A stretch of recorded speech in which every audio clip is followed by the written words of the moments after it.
किया है कि सदन को नहीं चलने देना। विपक्ष कहीं ना कहीं तकलीफ इस बात की होती है कि सदन को बाधित कर कर वो इसमें अपनी सफलता की अनुभूति करते हैं। उनको लगता है कि अगर उन्होंने सदन को नहीं चलने दिया तो ये उनकी सफलता है। ये सोच से हमें ऐतराज़ है। आज आप कितने भी विपक्ष के सांसदों को आप देख लीजिए, वो सब इस बात को लेकर खुश होते हैं कि हम लोगों ने हाउस को नहीं चलने दिया।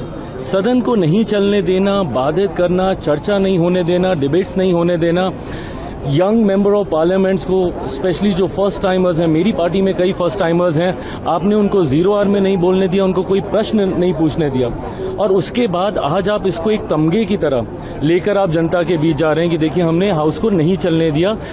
लोकतंत्र और एक स्वस्थ लोकतंत्र में ये कतई उचित नहीं है। विपक्ष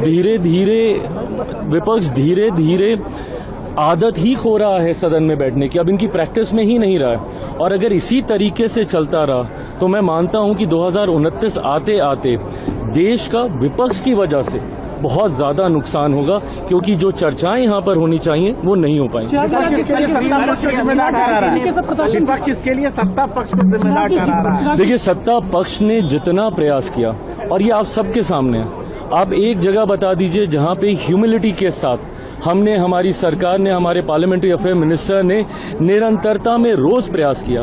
राहुल जी के चैम्बर में गए, उनसे फोन पे बातचीत की, और कल तो गृह मंत्री जी ने खुद सामने आकर बोला कि आपको जिस विषय पे चर्चा करनी है आप कीजिए, आपको जो सवाल पूछने हैं। उन्होंने यहां तक कहा कि पूरा समय वो सदन में बैठेंगे, एक एक सवाल को खुद अपने हाथों से नोट करेंगे और हर सवाल का वो जवाब देंगे। इससे ज्यादा सरकार क्या रीच आउट कर सकती थी? पर बार बार जिस तरीके से इन्होंने गोल पोस्ट बदला, कभी छात्रों की बात तो कभी राम मंदिर की बात, कभी प्रधानमंत्री माफी मांगे तो कभी गृह मंत्री इस्तीफा दें, जिस तरीके से हर बार गोल पोस्ट ये बदलते गए, जिसका परिणाम है कि इन्होंने पहले से ही सोच रखा था कि सदन को नहीं चलने देना है, और उसी सोच पर इनका जो अड़ियल रवैया था, जिस तरीके से ये एडमेंट थे, उसने सदन को बाधित करने का काम किया।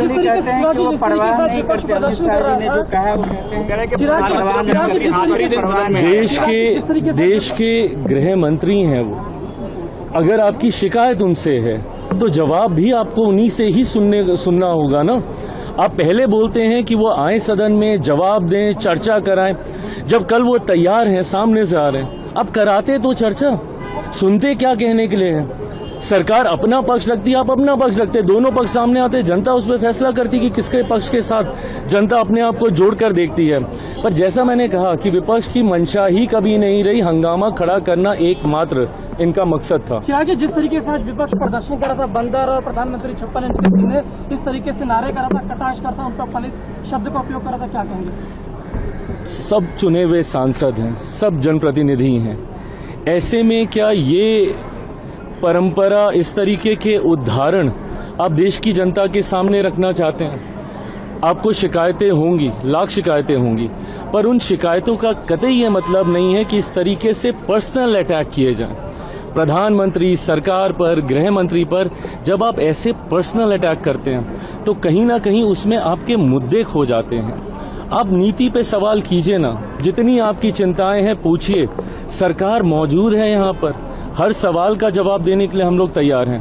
पर इस तरीके से पर्सनल अटैक करना, मुझे नहीं लगता कि ये उचित उदाहरण हम देश की जनता के सामने, खास तौर पर ये जनप्रतिनिधि अपने क्षेत्रवासियों के सामने और देश का जो यंगर लॉर्ड है, जो युवा है, उसके सामने ये कतई उचित उदाहरण नहीं है। चिराग जी, मल्लिकार्जुन खड़गे ने राज्यसभा में एक मुद्दा उठाया है कि वो कुछ दिन पहले उत्तराखंड गए थे, एक रैली को संबोधित किया था, उसके बाद में उस मैदान का शुद्धिकरण किया गया, तो वो कह रहे हैं कि मेरे दलित होने के चलते उस मैदान का रामलीला मैदान। देखिए, मुझे नहीं पता कि ऐसा हुआ कि नहीं हुआ, पर अगर लीडर ऑफ ऑपोजिशन है वो राज्यसभा में, देश की सबसे बड़ी विपक्ष पार्टी के वो राष्ट्रीय अध्यक्ष हैं, अगर उन्होंने ऐसी चिंता जाहिर की है तो ये जरूर चिंता का विषय है।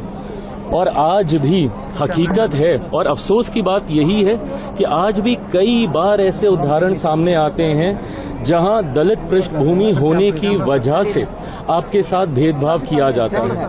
आज भी आज़ादी के इतने सालों के बाद रह रहकर एक दलित युवक को घोड़ी पे चढ़ने से रोका जाता है, बारात निकालने से रोका जाता है, मंदिर में कोई प्रवेश करता है, मंदिर धुलवाया जाता है। अगर ऐसी घटना हुई है तो मैं स्वयं वहाँ की सरकार से मैं आग्रह करूंगा कि इसकी जांच करवाई जाए और जो भी ऐसी मानसिकता के लोग हैं जो आज भी 21वीं शताब्दी में भी जात पात धर्म मजहब के आधार पर भेदभाव करते हैं वो निंदनीय है, कतई बर्दाश्त नहीं किया जा सकता। Thank you.